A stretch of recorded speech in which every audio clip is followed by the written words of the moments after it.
Urban Dictionary defines cancel culture as when someone is called out on social media for something they did or for an opinion in the present or past that turns society against them, and it goes viral, ruining that person's career or online popularity. Now let's spill some tea.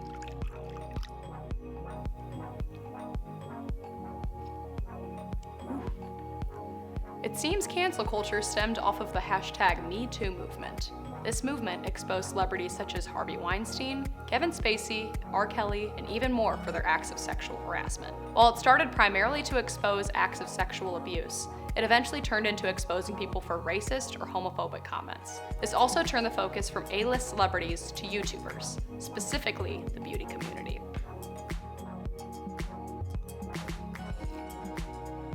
It all started in August 2018 after highest-grossing beauty YouTuber Jeffree Star publicly cut ties with several other YouTubers.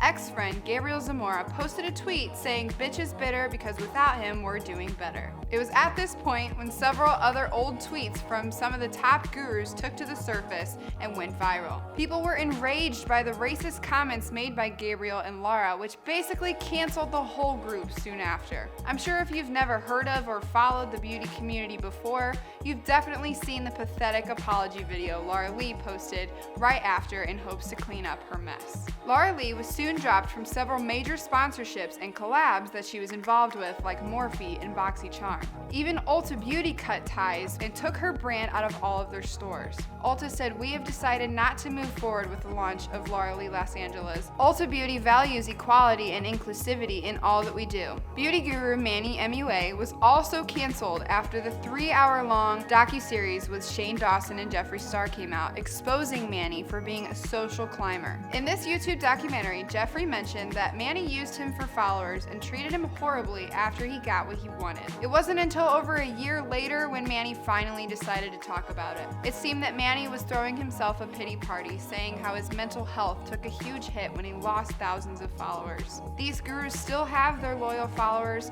but if you ask the majority of the beauty community, they're no longer relevant.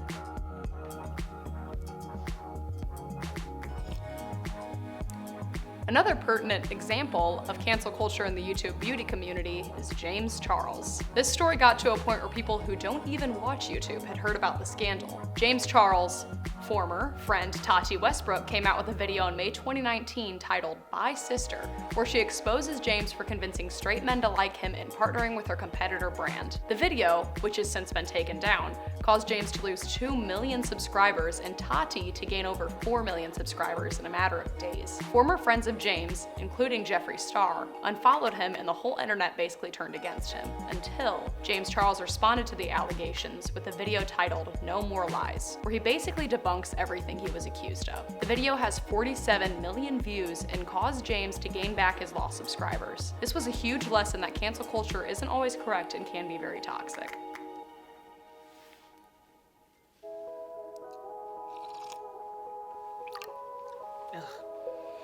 The next iconic addition to the cancel culture is none other than our favorite Swedish YouTuber, PewDiePie. Formerly known for his gaming videos, Felix Kjellberg has been the king of YouTube since 2013 after surpassing the former leading channel, Smosh, with 11.9 million subscribers. Since then, his sub count has been rapidly increasing, putting him at a whopping 101 million subscribers. Even if you aren't a fan of PewDiePie, as long as you have a decent internet connection, I'm pretty sure you've heard of him. Despite his overpopularity in the YouTube culture, Felix has run into a lot of controversial problems and has been called out many times on his offensive actions. I mean, we kind of saw this coming since his unfiltered persona is what made him a superstar in the first place. Some of the controversial things included using racist language during one of his streams, jokingly doing a Nazi salute, and paying 2 semi-naked Indian men to hold a banner with an anti-Semitic phrase, "Nice." In response to his shenanigans, he typically confronts each problem and apologizes to the community for anyone who has taken offense by his poor choices. But even after all of this heat throughout the years, he's continued to gain massive amounts of subscribers and continues to break records with his loyal bro army. He has been canceled more times than anyone. There really is no stopping this guy.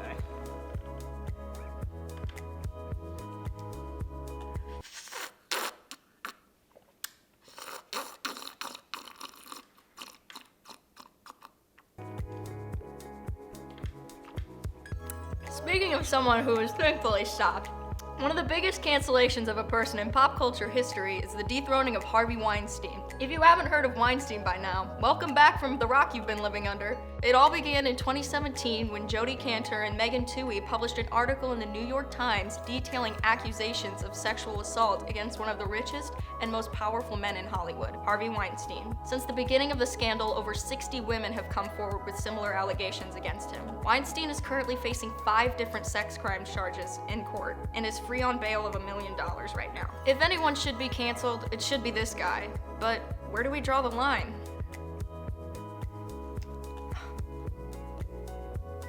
I am inclined to believe that aspects of what we now know as cancel culture could do some things productive, but it would have to take a different shape and step away from that term. Social media can definitely be used as a tool to hold celebrities and all people accountable for their actions and bring crimes or just generally horrible actions to the limelight. A lot of the time, online media is the only way for the public to hold celebrities accountable or get their opinions heard, which in turn is good and bad. A Vice article by Shamira Ibrahim states, "Cancellation isn't personal, but a way for marginalized communities to publicly assert their value systems through pop culture." At the end of the day, cancel culture and call-out culture have definitely garnered themselves a negative connotation. This cultural concept has brought to light many horrible people and actions and has held them accountable for their mistakes, which is good, but it has also ruined many people's careers and lives over things such as jokes and tweets. Should cancel culture be canceled, or do you think it's important? Join us in the conversation in the comments below,